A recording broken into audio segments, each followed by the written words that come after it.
Lickington, Waggington, Smootsville, Boxburg. Names I made up for houses I passed in my wagon rolling down Green Tree Lane.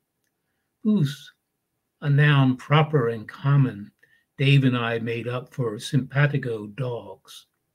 Hail fellows, well met in the sleepy street, or distant criers or backyard chains, friendly as Jack Lemmon singing, howdy friends and neighbors, patting you on the caboose and shaking your hand. Yipper City, Belvedere, Pawtucket, Taylortown, our own words for shoes, toilet paper, and ears, piggy covers, hiney wipes, waxleys from wax holes, chair, bed, dresser in a dorm, keep the rhythm running, get from Sunday to Friday. Lickington, Waggington, Smootsville, Boxburg. Miss Stout all alone in her first grade room, punching out poems while we're flying on swings. She's putting poems into booklets with wing clip fasteners so we can read their squatty lines and call them our own. I sat on a broad stone and sang to the birds. The tune was God's making, but I made the words. Yipper City, Belvedere, Pawtucket, Taylortown, piggy covers, hiney wipes, waxleys, goose. The Call of Poetry, a poem in a collection of poems from School for the Blind by Daniel Simpson, who you will meet in a minute. Good evening. My name is Charles Carr, and welcome to Philly Loves Poetry, a collaboration between the Moonstone Art Center of Philadelphia and PhillyCam. The focus of our program, our broadcast, is to give our viewers the experience of the rich culture of poetry in the city of Philadelphia. And so we have someone who has really contributed to that rich culture of poetry in the city of Philadelphia, and that is Daniel Simpson, who I'll introduce now. Dan Simpson in 2017 and his wife, Ona Gritz, collaborated on 2 books as co-authors of Border Songs, A Conversation in Poems, and as co-editors of More Challenges for the Delusional, an anthology of prose, poetry, and writing prompts. School for the Blind, Dan's first collection of poems, came out in 2014. His work has been anthologized in Welcome to the Resistance, Poetry as Protest, About Us, essays from the Disability series of the New York Times, and Beauty is a Verb, the new poetry of disability. And his work has appeared in Prairie Schooner, the Cortland Review, and many other journals. Let's Walk Together, a composition for bass soloist and choir based on a text that Dan wrote, received its premiere performance by Voices 8 in London last December. Voices 8 and 4 other choirs also performed a song everyone can sing, for which Dan as lyricist in March 2019. Dan is a recipient of a fellowship in literature from the Pennsylvania Council of the Arts, and he tends a blog entitled Inside the Invisible, which you can find at insidetheinvisible.wordpress.com. I'll say that again, insidetheinvisible.wordpress.com. So, good evening, Dan.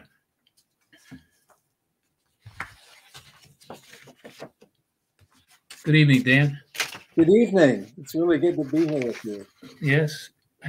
So, Dan, we discussed this, prior to the broadcast a couple of times, and I mentioned that I've heard you read your poems, and I've read your poems, and of course, more of your poems recently in both your collections.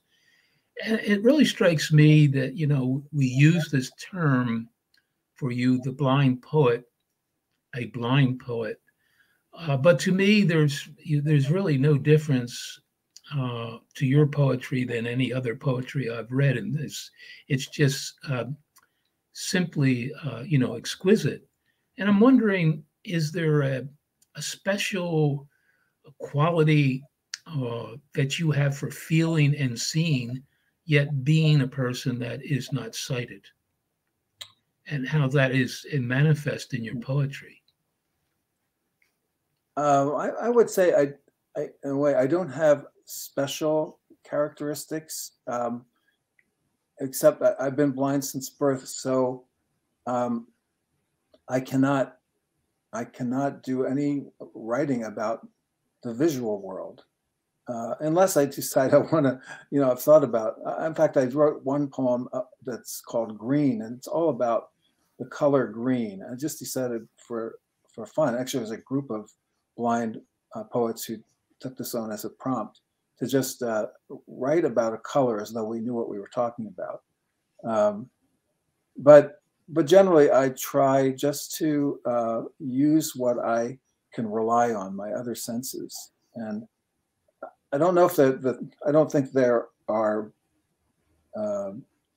objectively better than other people's hearing or touch, except that I've honed them. I've paid more attention to them. I guess my sense of touch is better because I've learned that if you don't use the visual cortex for vision, the brain puts it to use for tactile things. So I guess there are ways in which the senses get developed differently. But I guess one of the things I say, it's a really interesting and great question about the term blind poet. A quote that I came across many years ago is by an African-American poet named Pat Parker. And I loved it. She said, I tell people, there are two things that I want you to know about me. I want you to forget that I'm Black, and I don't want you to ever forget that I'm Black. And I would say that carries over for me. I love it when people are not stopped by the difference of blindness and can see the whole person. At the same time, blind is something that makes me who I am, just as being a woman makes my wife who she is, or any other woman who she is. So it is a kind of a mixed bag. Mm-hmm. When I read, after I read the School for the Blind, and the one question I ask, since there's so much in this book, and it's relatively small as books of poetry, I think 38 pages, maybe. Mm-hmm. 36 pages, but you pack so much in those 36 pages in these poems. And I guess I come out of that, I see so much in there. But what did you want to accomplish with School of the Blind? What did you want to tell readers of your poetry in this book? Well, when I started writing the poems, I think I was doing a lot of thinking about my early years, how it affected my family life, because back in those 50s and 60s, especially in some states were more advanced than we were in Pennsylvania. And so it was just assumed that a blind person would go to a residential school. And if they're lucky, they get to come home on the weekends. And that affected my whole view of family life, and I think informing relationships. So when I started writing the poems, I was really doing the thing where you write to find out what you have to say about it, or what don't you know in terms of that experience, or what's got buried, and there were things that I also did know, and I wanted people to, I wanted people to have an idea of what that was like. Just, I guess, the way we all want people to know who we are and where we came from. I didn't have any grand picture. I just started writing the poems while I was writing other things, and then realized, I think I saw a call for a chapbook contest or something, and I thought, well, I've got enough here, and it actually is just right on the border of whether it's a chapbook or a full-length publication. But that's how it started, just really wanting to write for myself and communicate something of who I am and where I came from. Mm-hmm. And so when you're talking about, being in a, residential school, you were in the Overbrook School for the Blind. Right. Right. Where, now, because I know where Overbrook is, where exactly is that located? It's at 64th Street and Malvern Avenue. It's still there. It's still changed a lot because actually my brother and I were maybe the second and third people in Chester County to try public school back in 1966. And I was kind of like, I wasn't thinking about starting a revolution.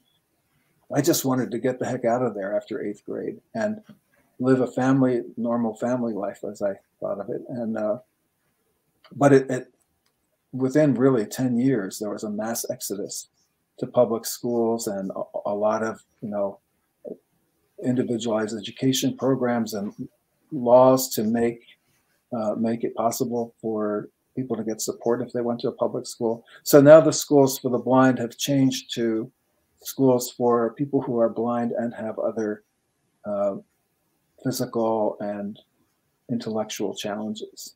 Mm-hmm. And so when you went to this, to this public school, mm-hmm. What was the experience like in moving from, that environment, very institutionalized environment to a public school, and I'm assuming a public school in Chester County?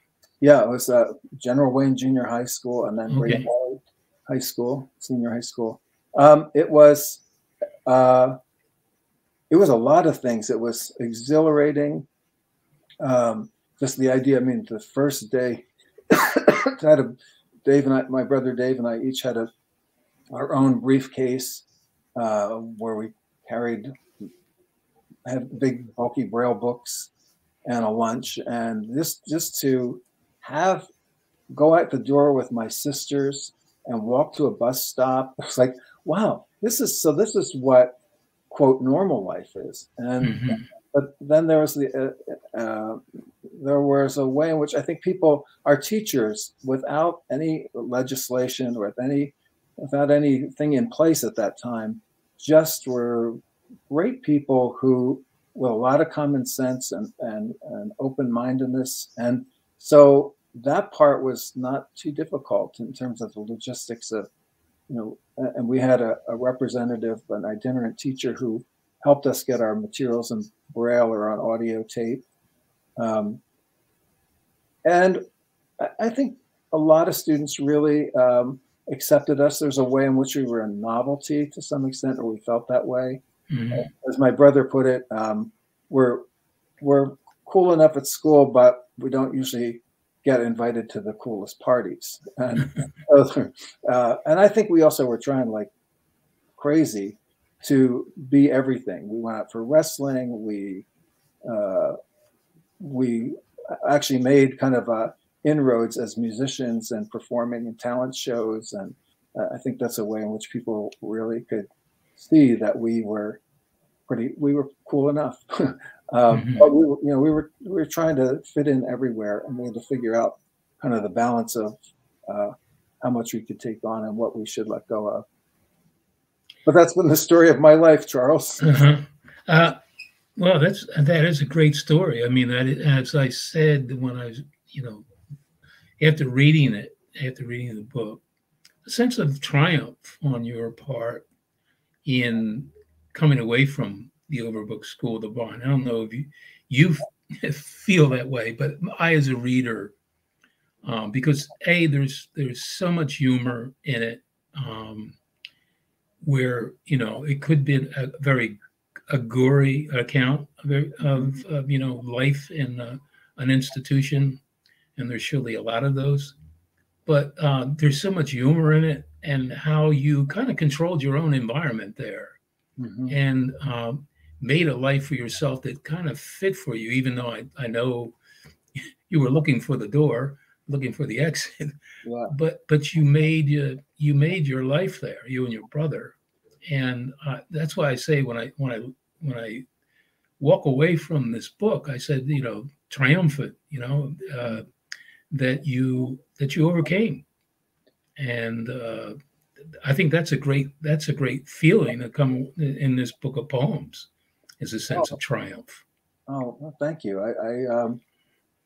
Again, I wasn't aiming for that, but in some ways, I love it that you say there's humor, because I think writing humorous poetry, I admire when I hear other people and I don't feel like I'm trying to be funny, but I guess some things come out just sort of naturally. But I think there was, I certainly have a sense that when we were trying to survive, we were just trying to survive probably up through 6th grade. And we went when we were 4 years old.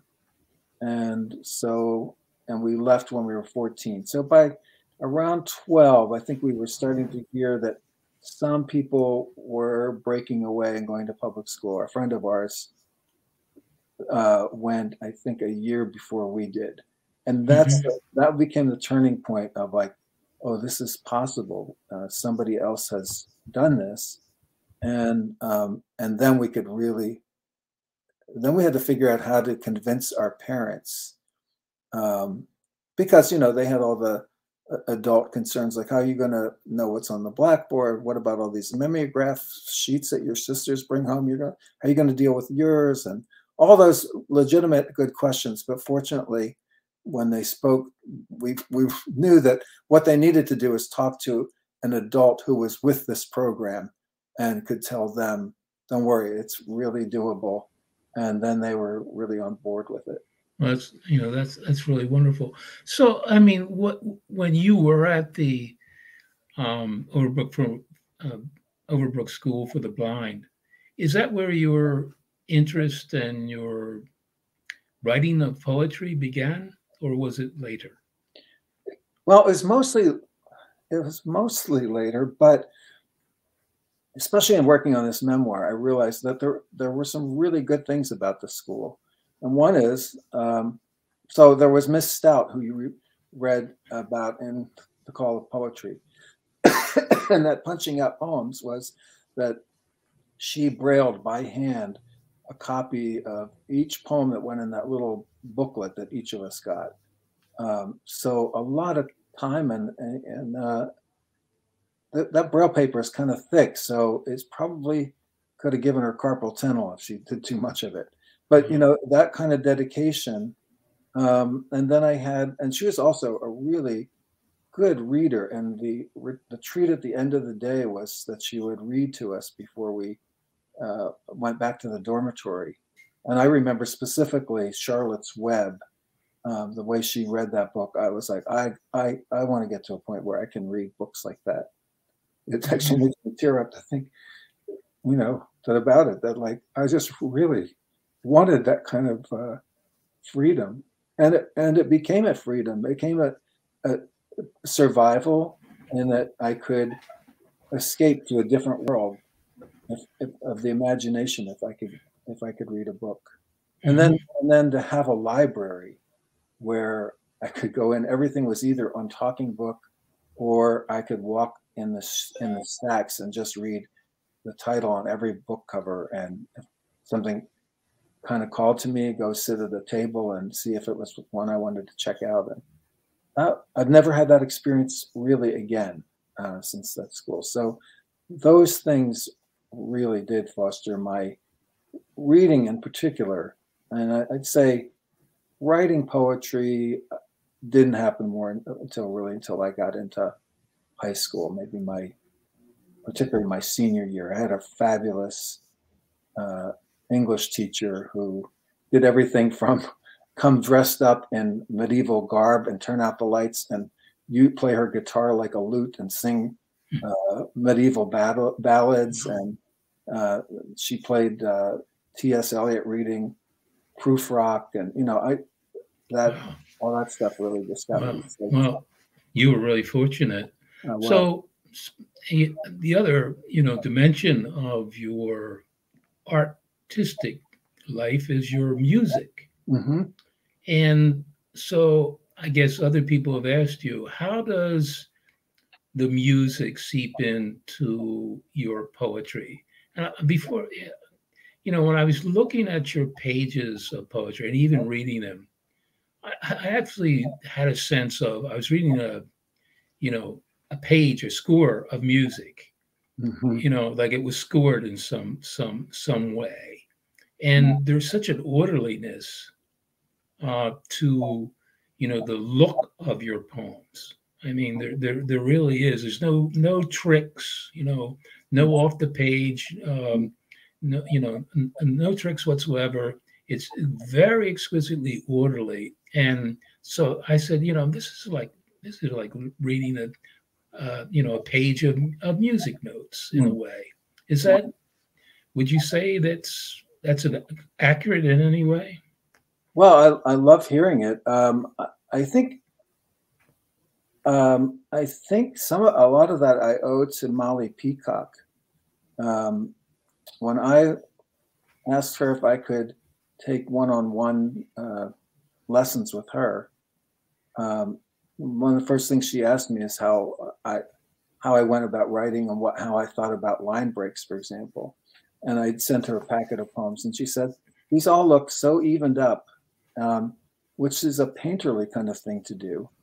Mm-hmm. And I had teachers who, that wasn't their aesthetic. And generally my approach to studying with somebody is, if that's what they're doing and that's their aesthetic, I'm going to try it and see what works for me. But she said, "You're a musician. What do you care about how it looks on the page?"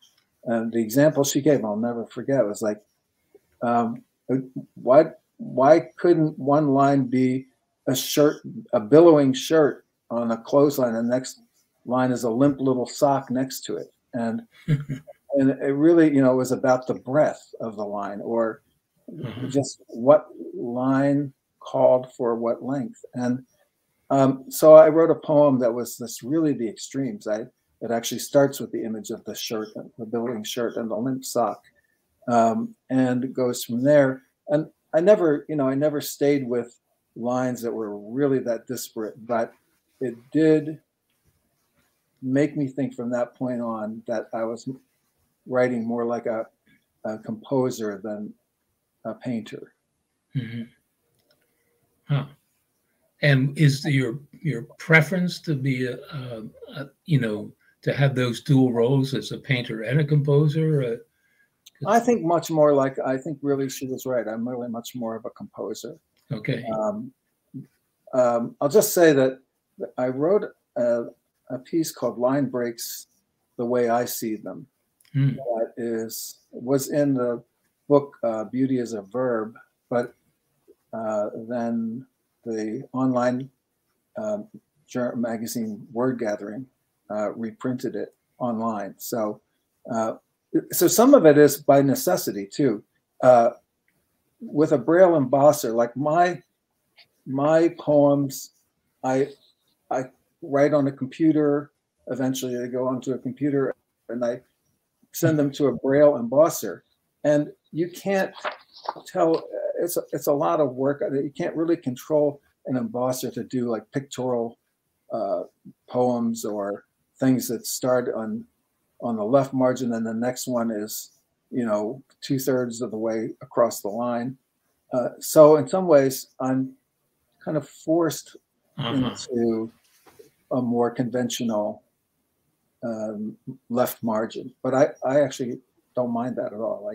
Well, I don't mind it either. I think it works very well. I like that, I really do like the orderliness of both books.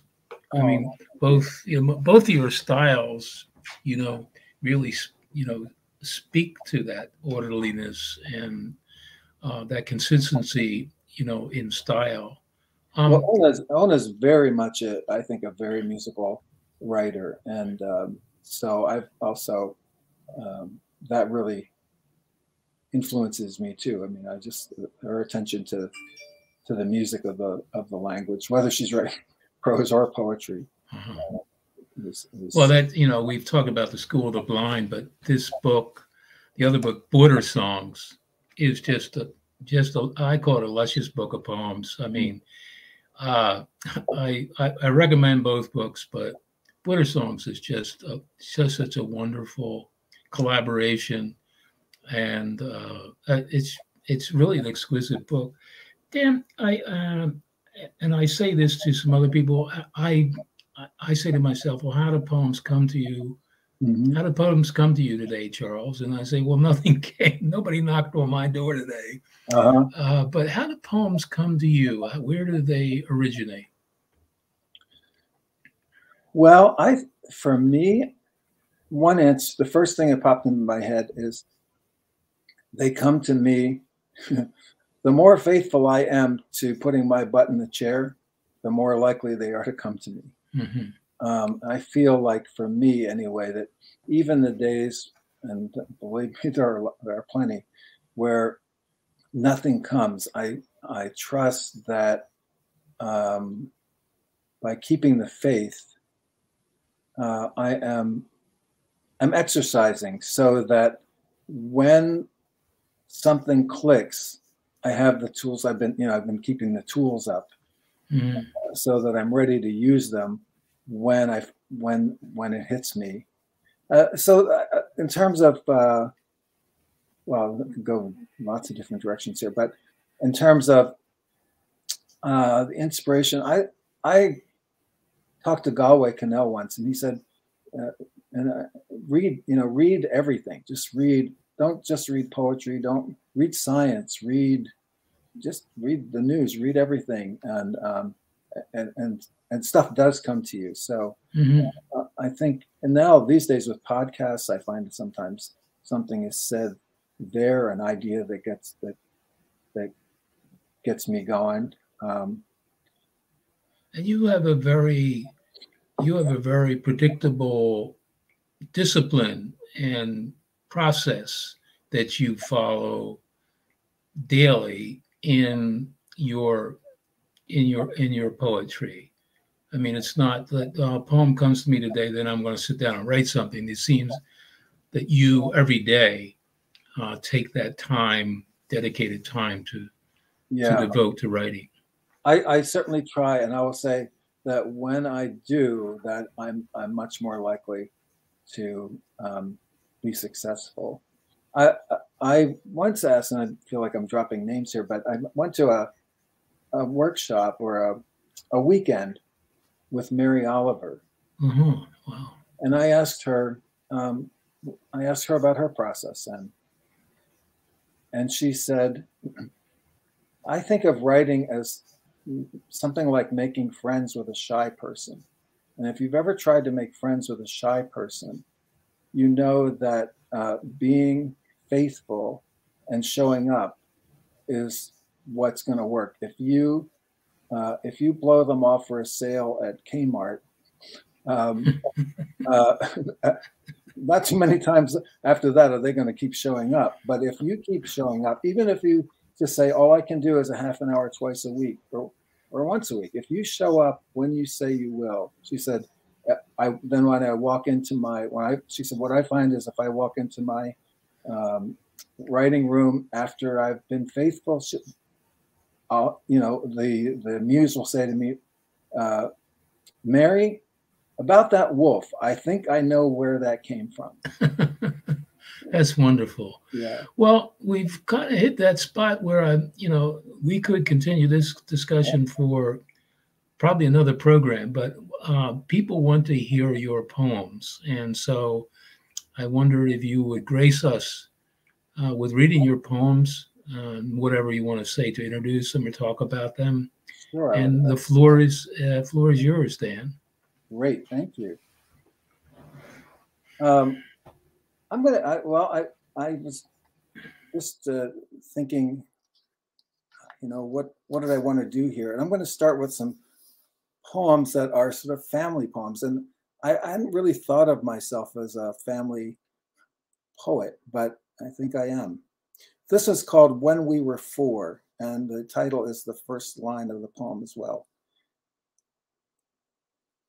When we were four, and my twin brother and I got to jumping on our twin mattresses, which had lain in boredom on their wooden frames, we put our agitators in overdrive, turned our beds into washing machines.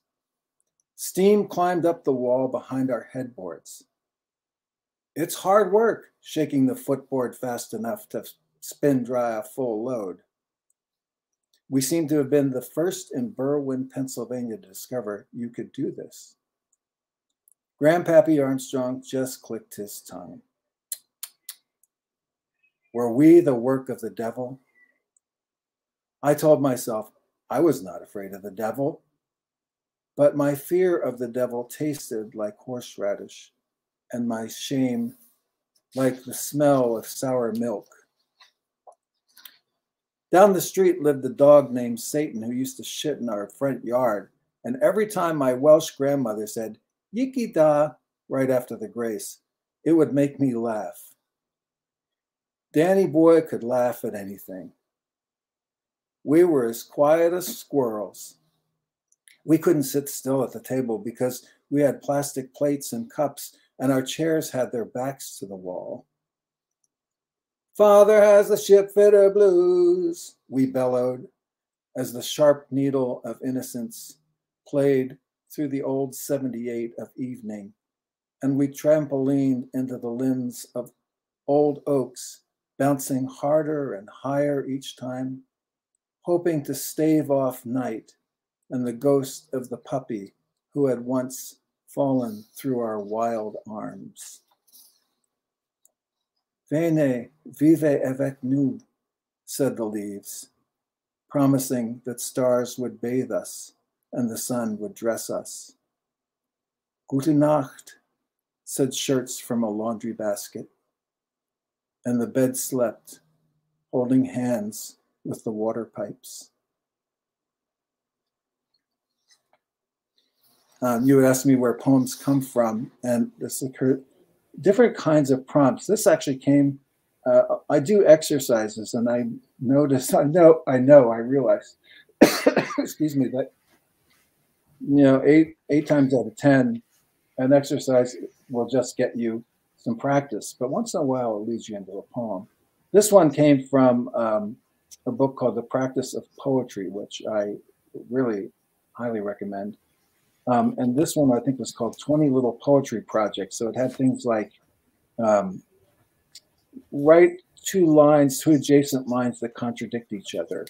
Write a line in which you use a foreign language, and in 20 different things. And somehow it worked for this poem. I read that poem. That's a lovely poem. It somewhat reminded me of a poem that had didn't have the box springs, but Seamus Heaney wrote a poem about the couch in his house being like a train with his brothers, and that's the way it starts out. And so I was reminded. You also mentioned Galway Canal. I just wanted to. He's one of my favorite all-time poets. He's exquisite. He is exquisite. Yeah. Well, here's another one. Came from actually a different. This is an anaphora, which is a poem where every line, well, not every line, but most lines start with the same word or words. In this case, this came from actually doing a writing practice, which is something I learned about from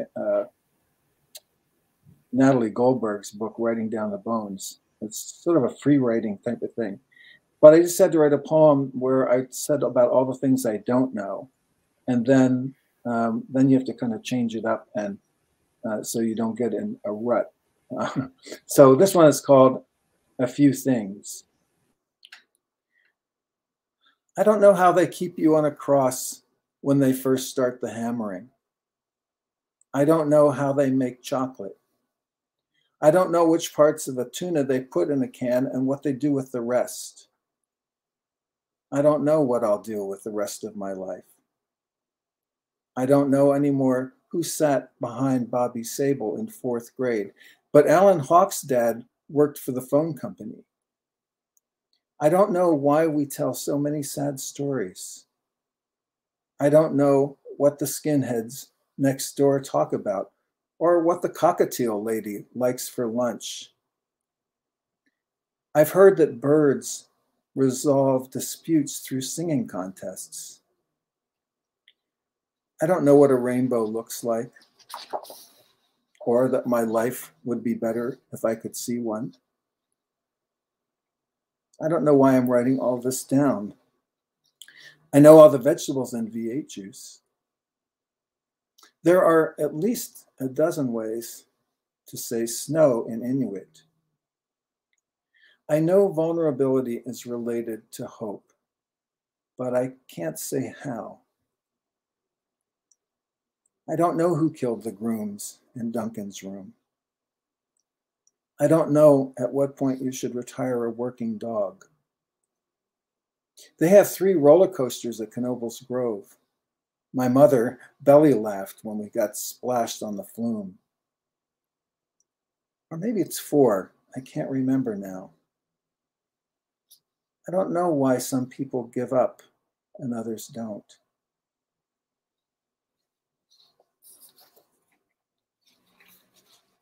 And my mom made an appearance in that, so here's her own poem. This is called My Mother Cleans. More exacting than graceful, she does a turn around my kitchen. The satellite radio plays, I'll Never Smile Again. Is she thinking of dancing the way he turned her? The way he turned her head back then, some 60 years and a death ago? Between my stove and microwave, she manages a neat slide, leading a mop.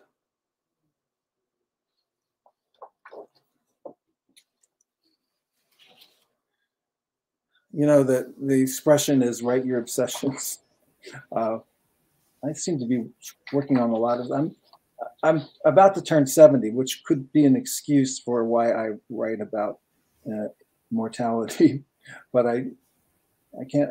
I have to say I've been doing it for years, so I don't know if I have an excuse. Just that it's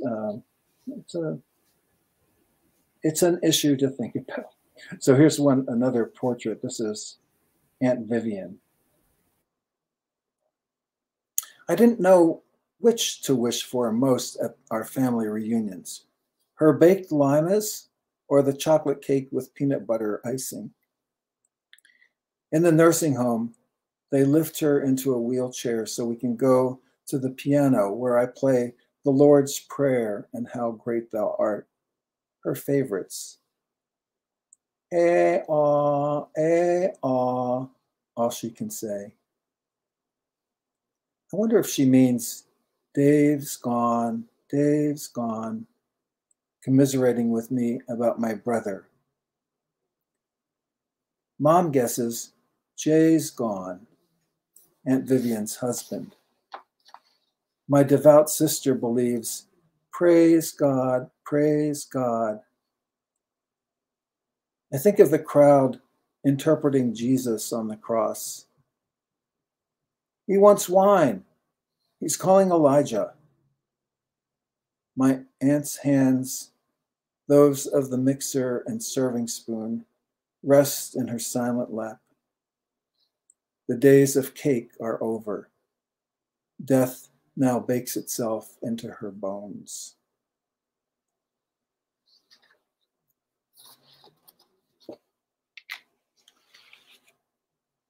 Let's switch the order here because I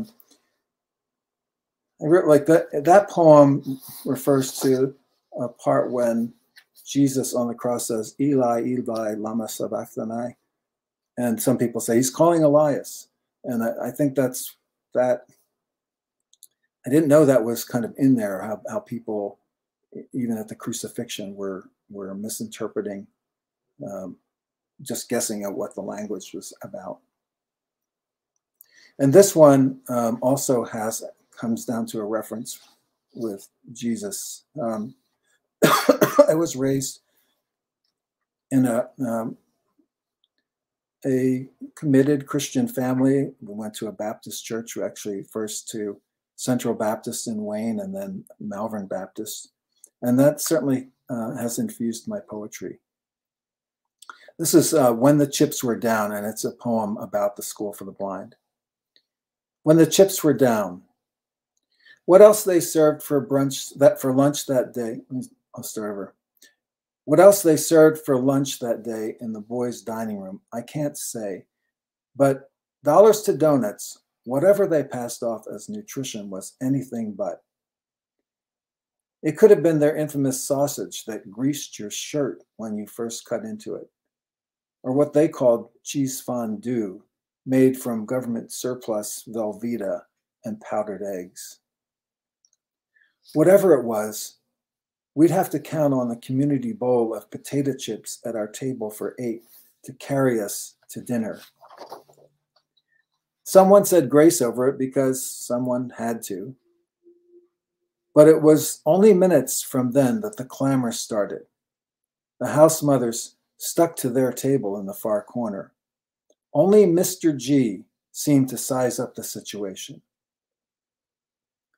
Satchel Paige didn't have it easy either, boys, he said. Try to save a little for the fella sitting next to you. He leaned on my shoulder as he said this and stretched for the empty bowl. Let me see if the commandant's in a giving mood. By this he meant Miss Brennan, head of food service.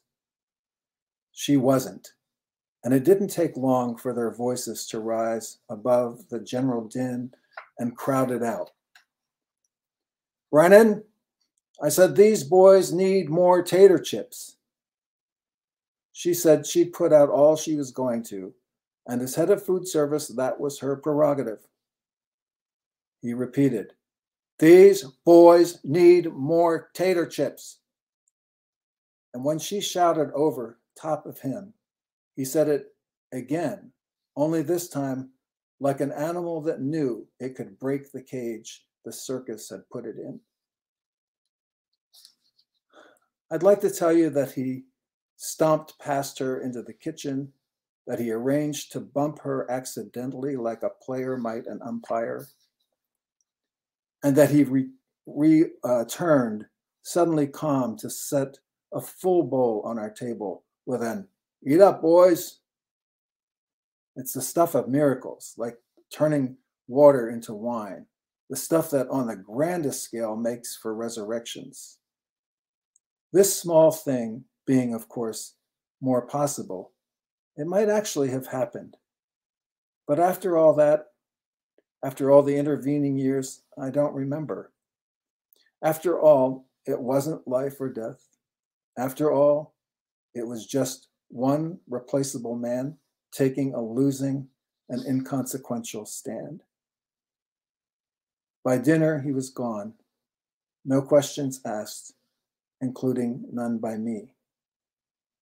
Quit or fired? I can't say. But in church the next Sunday, when the scripture was read, I thought I heard him in the temple shouting and knocking over tables.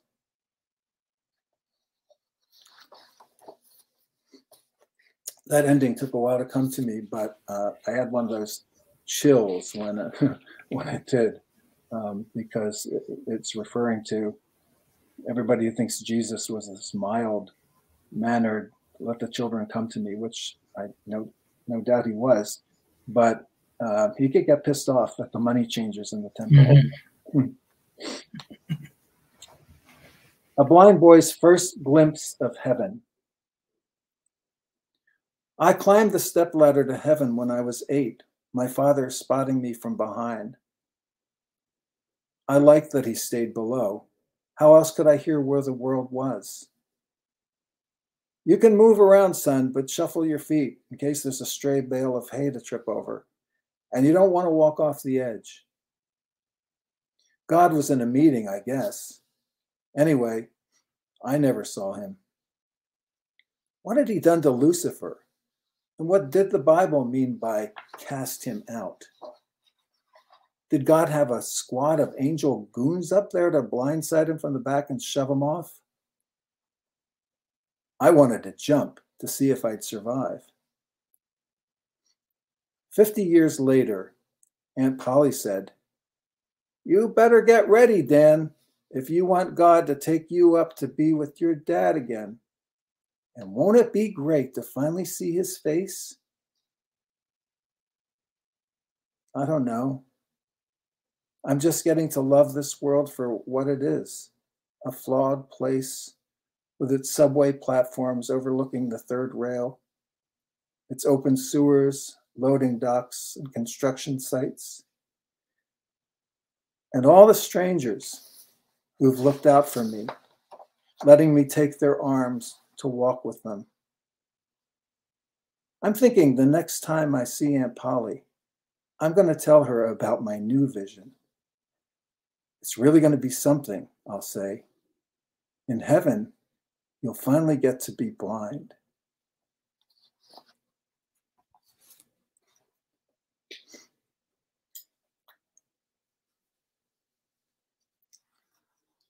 Wow, time goes fast. Here's a poem. I'm going to actually read a poem by my brother, Dave, which I like to do. It's I like keeping his, this is his work and memory alive, and this is a way I can do it. This is one of my favorites of his. He eventually did get married to a wonderful person, Emily. But this is called Why I Never Married. Of course I meant to, having been raised to believe marriage was God's plan for us. And I wanted to, for all the guilt-free sex a man desires. But then I took physics and found out that fission was just as cool as fusion, and that when you split an atom, whole worlds open to you. And besides, I had already fallen in love with Miss Casely, my physics teacher. It was the day Ralph and I came barging in from history, staging a Roman wrestling match.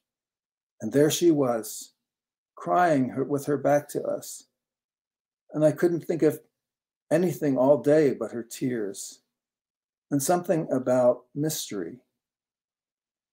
Mystery and confusion.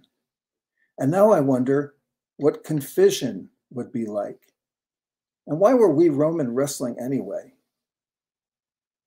But those tears falling made me think of gravity, which we had just finished last week, and how Miss Casely said we all had a little gravitational pull. How amazing to think that my house could be orbiting me, and I couldn't help but orbit Miss Casely, which meant I would be falling for her perpetually, per second. And how could marriage be any better than that?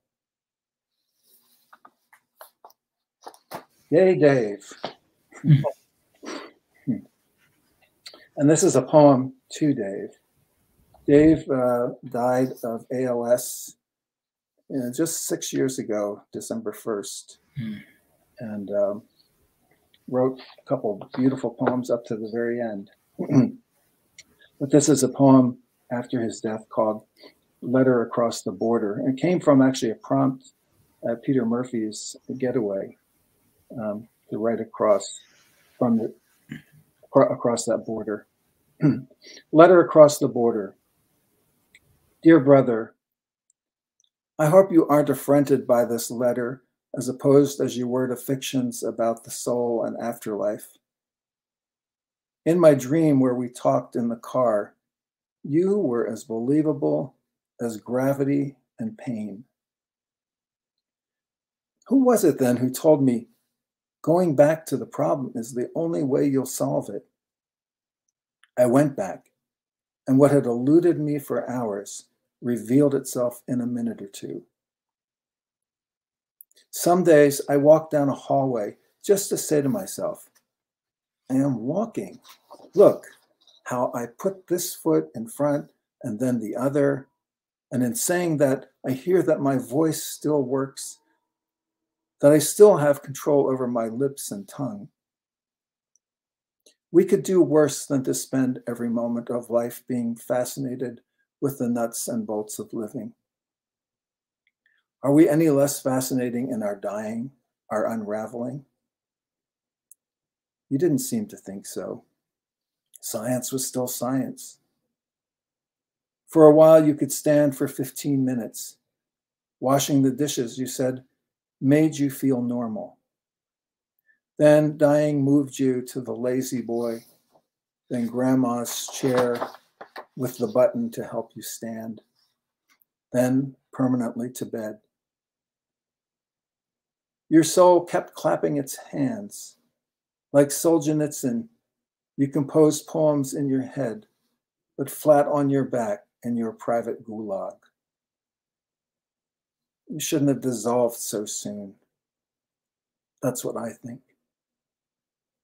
But you would say it was just a bad hand, which followed a slew of good ones. There's winning and there's losing. There's starting and then stopping. Things work and then they don't. It's nothing personal. It's not unfair.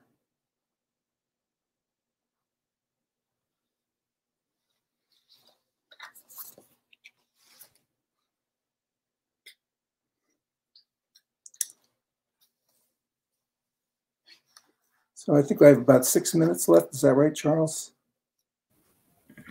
I would say 5. Okay. Wow. All right. Well, I'm going to read a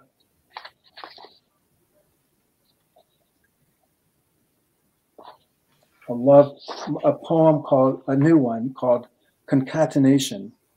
Concatenation is the sort of linking things together. Concatenation.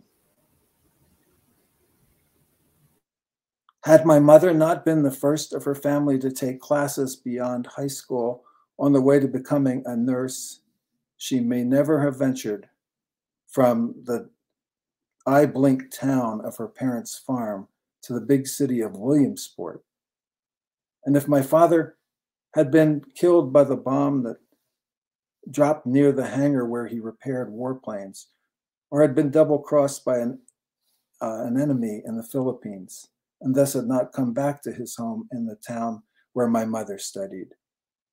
And if a friend hadn't invited my mother to try the same Baptist church my father had adopted, and if my father hadn't just shaken off his pre-war girlfriend who had waited for his return, and if he hadn't been patient with shy and prudish ways, which would not have been so prudish had my grandfather not threatened to wash out my mother's mouth with soap if she so much as kissed a boy, then they would not have married and given me life. And if I had not been born blind, they would not have moved to Philadelphia so I could attend a specialized school. And I would not have grown up with as much access to poetry and Braille, which means I might not have traveled years later to study with a poet I deeply admired, and thus would not have found myself sitting at a table next to a kind and beautiful woman who had come from the opposite direction for the same reason. And we would not have disarranged other lives that had been forming, and would not now be sitting here at another table, the one in our kitchen, leading together our own workshop, talking of mortality and immortality, logic and pure chance. And I'll finish with thank you so much for inviting me, Charles. This is just really fun.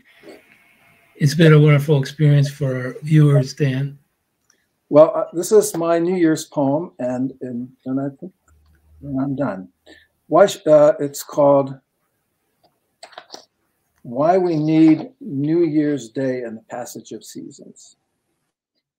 Because we are iron in a smithy world which heats and hammers us beyond self-recognition, leaving us slow to learn renewal, too grumpy or fogged most mornings to notice that our hearts still surge blood to every point along the body's map, and that our minds are still what computers emulate.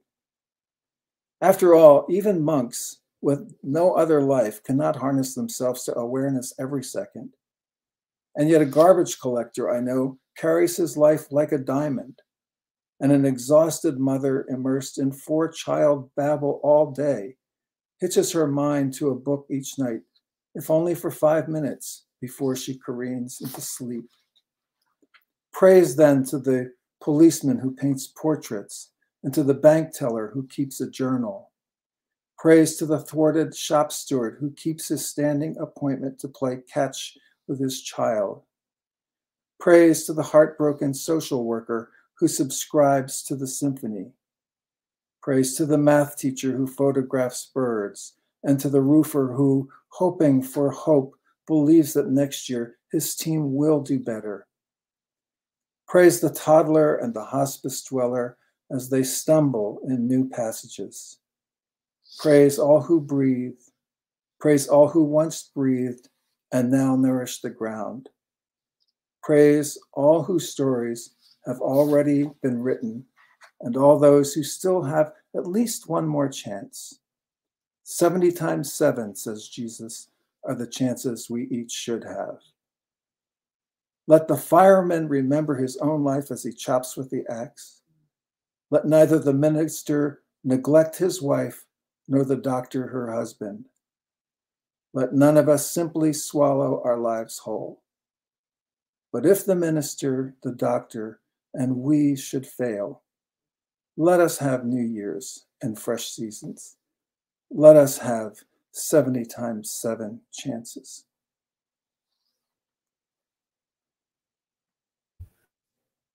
I really the praise poem. So I say praise Dan Simpson and your poetry, praise your workshop. It's really interesting that you use that praise. I actually got a lot of that from my workshop moderator and mentor, Leonard Gontarek, in his book.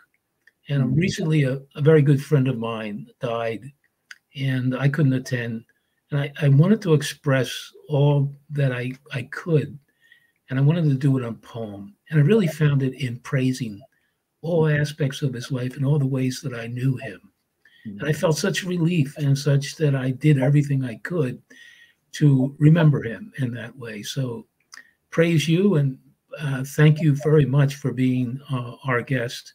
As I said to you and Ona yesterday, I would love to have you both back, on this, because there is more to tell about your workshops and about your poetry.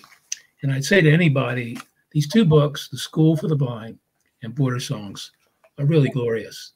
And, you can find them, and I highly recommend them. The other thing is that I have to say that people must understand all that Moonstone does to promote poetry. This is just one way. Recently, Larry has put out a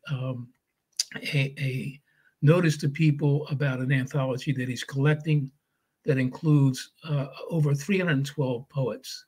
That is going to be the 2021 edition of all the poets that have appeared in the Moonstone series. So I ask you to support Moonstone whatever way you can.